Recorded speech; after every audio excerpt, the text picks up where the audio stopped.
چلیے جی اب بڑھتے ہیں اگلے سوال کی طرف۔ نہیں مثنوی ہے یہ ایک فلجڑی، مسلسل ہے موتی کی گویا لڑی۔ یہ شعر کس مثنوی نے اپنے مثنوی کے بارے میں لکھا ہے؟ یہ شعر جو ہے کس نے اپنے مثنوی کے بارے میں لکھا ہے؟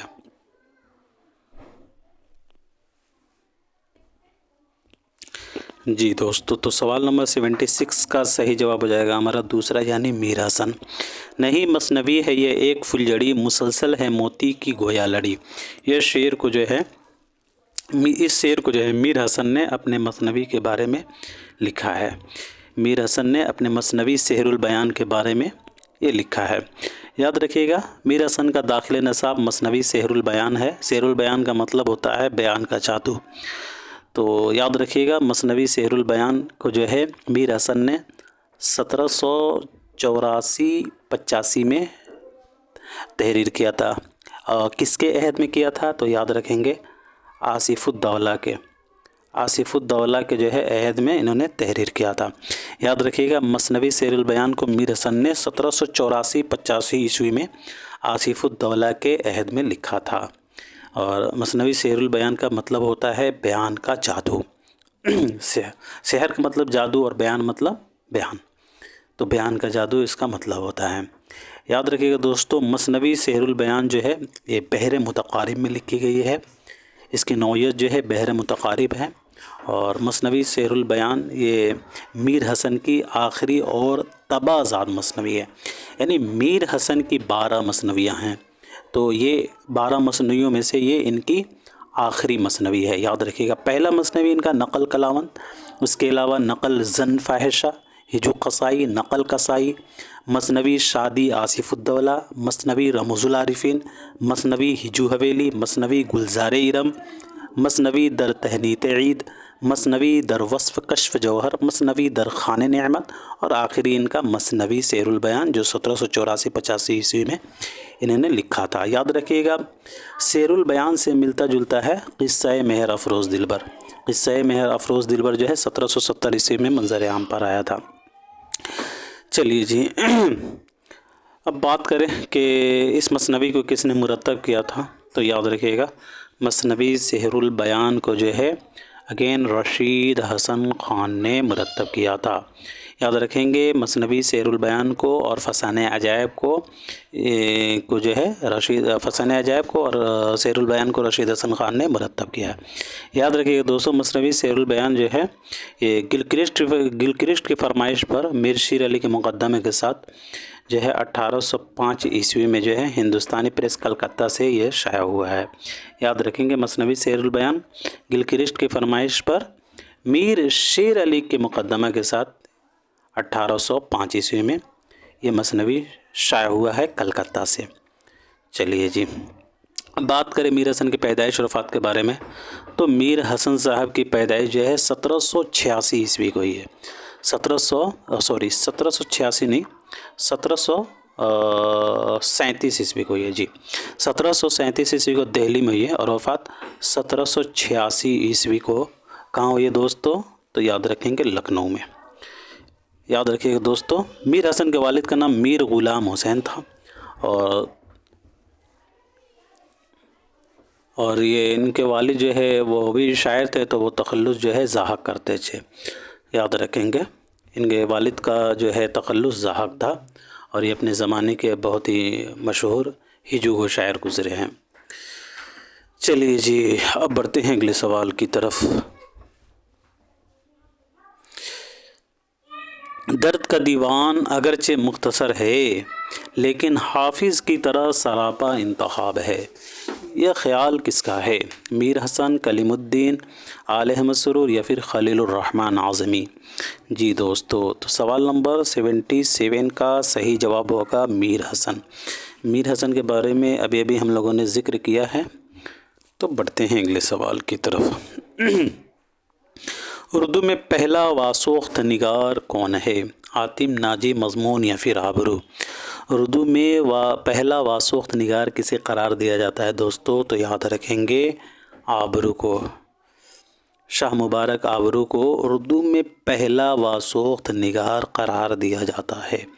یاد رکھیں گے، اردو میں پہلا واسوخت نگار جو ہے شاہ مبارک آبرو کو قرار دیا جاتا ہے۔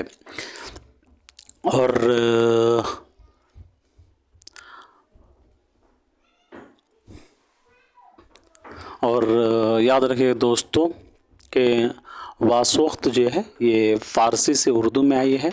یاد رکھیں گے واسوخت فارسی سے اردو میں آئی ہے، اور فارسی میں واسوخت کے موجد وحشی یزدی ہیں۔ یاد رکھیں گے وحشی یزدی ہیں فارسی میں واسوخت کے مطابق،